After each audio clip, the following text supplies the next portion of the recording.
This is David Henderson from the Henderson DNA Project at Clan Henderson Society.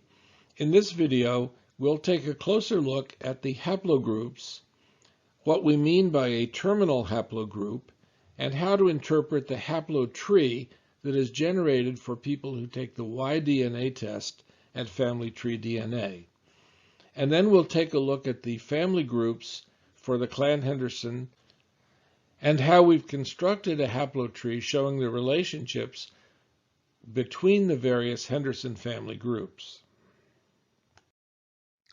Now this is where it gets a little complicated, but I'm going to walk you through the haplotree of an individual in the Henderson Project who has tested enough that he has a terminal haplogroup assigned to him. So beginning on the left side, these positive boxes represent SNPs for which this person tests positive. So the first one we show here is RM343. Now, this person is positive for that, so we follow the line down to the next box, come over to the right. This one is presumed to be positive, so it's marked as yellow. So we go down, we come over to L389. Positive, come down again. We end up at M269, which I've circled in red here. So when you're positive for a particular SNP, you move into that box and then down below it. If you're negative for a particular SNP, you don't move into the box, you just drop straight down. Now you'll note that the RM269 box has a number next to it, 14,664. That means there are 14,664 branches of the haplotree below M269. So you can see why I say that being M269 in the Henderson Project doesn't tell you much, because there are 14,000 possibilities below that.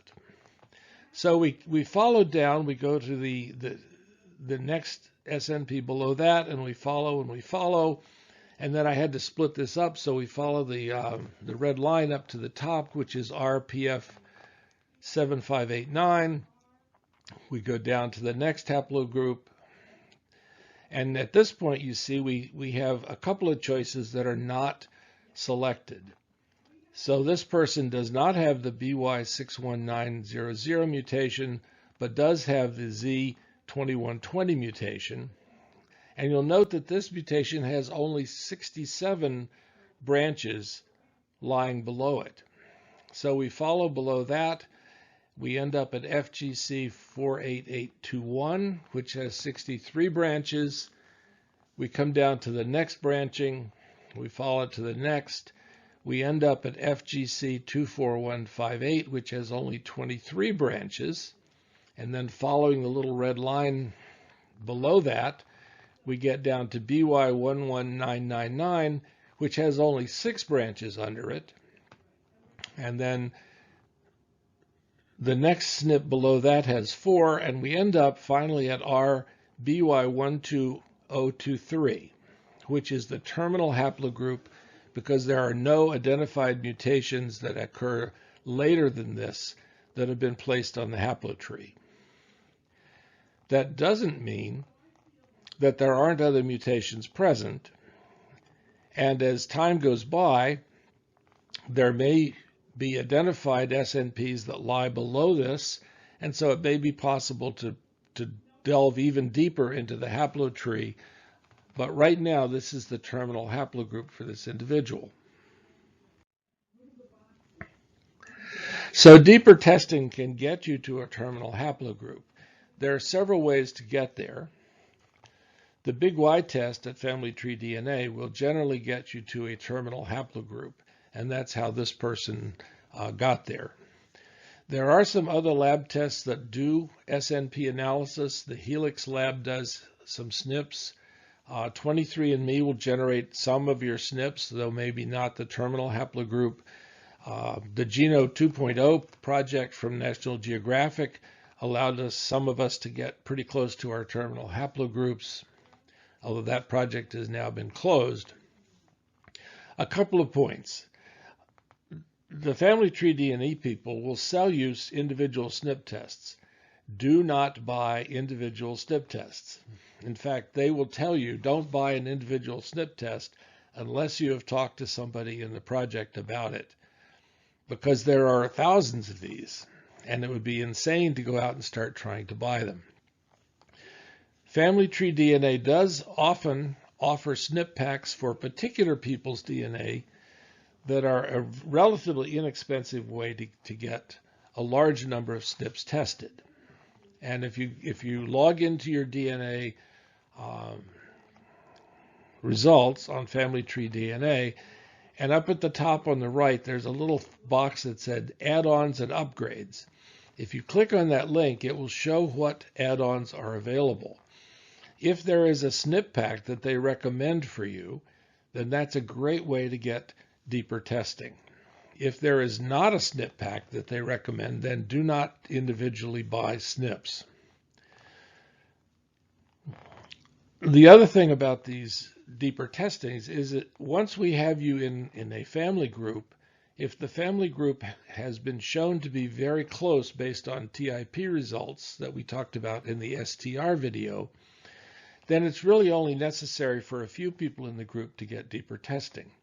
All of the people who are related to that person within 12 to 15 or 20 generations is going to be in the same haplogroup, because these mutations are still relatively old. So the terminal haplogroup that you get at this point in time is probably 600 or 800 years in the past. And that's about the same length of time that the family groups cover. As I mentioned previously, the R haplogroup is the most common one in the Henderson project. And we have enough people who have had their detailed SNPs analyzed that we've been able to build up a Henderson HaploTree. Now, the terminology that's used in this HaploTree, the assignment of Henderson groups to things like RA1 and RB2, are our own invention. They're not the standard formalisms used in this area of research. But we have 20 male lines that we've been able to place in a HaploTree by following the haplotrees of the various individuals. The A1 family, this is the Henderson A1 family, has the oldest SNP branch in the R families. It is the only group of Hendersons that do not carry the M269 mutation, and this probably branched about 8,000 years ago. The newest branches on this tree, down at the very bottom, are mutations that occurred on the order of 1,500 or even 2,000 years ago. The square boxes at the bottom of each of these lines have the designation of the family group and also the terminal SNP that we've found for that family group. We've also annotated this with some idea about where these various mutations came from: the Beaker folk, Anatolia, the Pitgrave culture, Alpine, and so forth. The I haplotree, as you see here, has only 5 family groups identified. This haplotree is thought to be primarily Viking groups, and the Hendersons with the I haplogroup families tend to be located in northern Scotland and around the coastal areas where Vikings were known to have settled, around 700, 800 of the current era. So this is an introduction to the haplotree, and hopefully will give you some idea of how to interpret the haplotree if you log into your own family tree DNA data. If you'd like to learn more about this process, there are some resources that are available. The International Society of Genetic Genealogists, ISOGG.org, is a fabulous resource for education and information on this. They have a wide range of tutorials, beginning with the very most fundamental basics of genetic genealogy and working up to essentially professional level genetic genealogists. Most of their resources are free, so I encourage you to look at that. There is a website called yfull.com, and if you log into this website and scroll down, you'll find at the bottom on the right this thing called YTree, currently version 8.09. If you click on this, there is a search box on the right-hand side where you can search for your SNPs, your terminal SNPs. It will show you where they lie in the full tree. You can examine the full tree. It will give you a rough idea of when mutations occurred. It will give you a rough idea of the time to the most recent common ancestor. And down at the bottoms of each of the various lines in the tree, it will give you the surnames that are associated with that particular SNP. Always remember that the HaploTree is a work in progress. It is constantly evolving as new information is received. Also, YFull and Family Tree DNA use slightly different breakpoints in their trees.